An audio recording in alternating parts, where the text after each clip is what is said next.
The most important figure of merit of light emitting diode is external quantum efficiency, which is equal to internal quantum efficiency multiplied by extraction efficiency. Internal quantum efficiency is further equal to injection efficiency multiplied by radiative efficiency. In this lecture, we are just going to discuss about what are all these parameters. Injection efficiency is defined as the ratio of magnetic carrier current density due to free electrons to total current density, which consists of current density due to free electrons, current density due to holes, as well as recombination current density. The expression for all these current densities are provided. These are the exact expressions. However, when the value of forward bias voltage is sufficiently greater than thermal voltage, then the one in the formula is neglected. For injection efficiency to approach the value of unity, the current density due to free electrons need to be very high in comparison with current density due to holes as well as recombination current density. Therefore, highly doped n-type region is preferred for having higher injection efficiency, as we already know that the recombination current density is very small compared to diffusion current density due to free electrons and holes.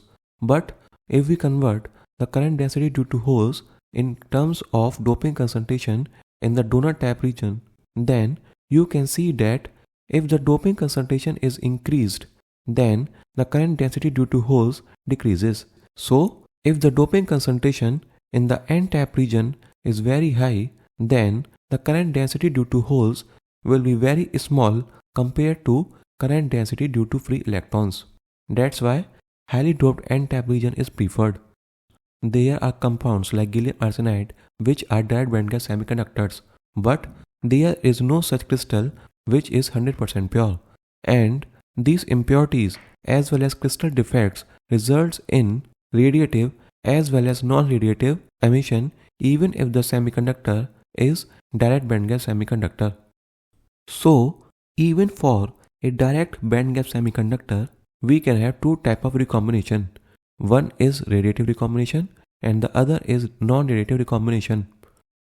Here, we have the formula for both these recombination, where delta N is representing excess carrier concentration and tau R and tau NR are representing radiative and non-radiative recombination lifetime.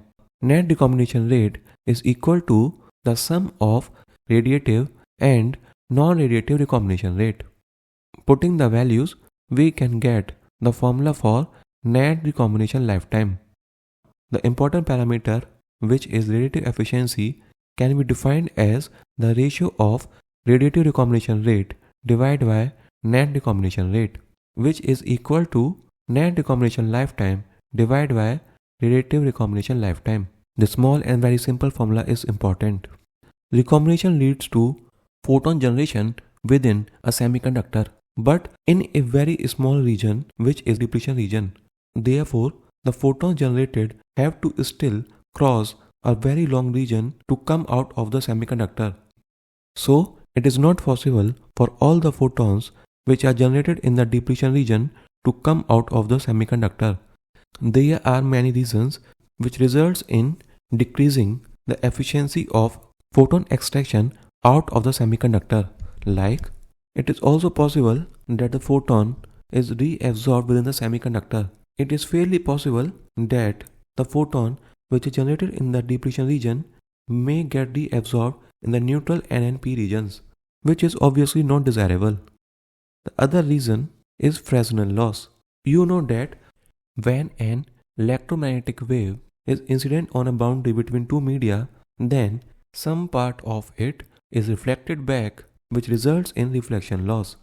The parameter which is used in calculating the amount of energy which is lost as a part of reflection is reflection coefficient, which is defined as n2 minus n1 divided by n2 plus n1 raised to the power 2, where n2 and n1 are the refractive index of the transmitting medium and incident medium.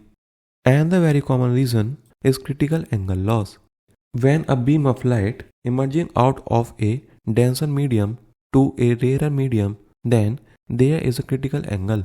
And if we send a beam of light at an angle greater than the critical angle, then it will not cross the boundary and will bounce back to the denser medium. We have seen what all these parameters mean. It is interesting to note that one condition may be favorable for one type of efficiency, at the same time it is undesirable for another type of efficiency. For example, we saw that in the injection efficiency, we need doping concentration of n-type region to be significantly greater than acceptor impurity. However, for radiative efficiency, it is desirable to have high concentration of holes. So we can say that we have an optimal value of hole concentration where the internal quantum efficiency is maximum. In the present scenario, the practical value of external quantum efficiency for a normal light emitting diode is only 1 to 3%.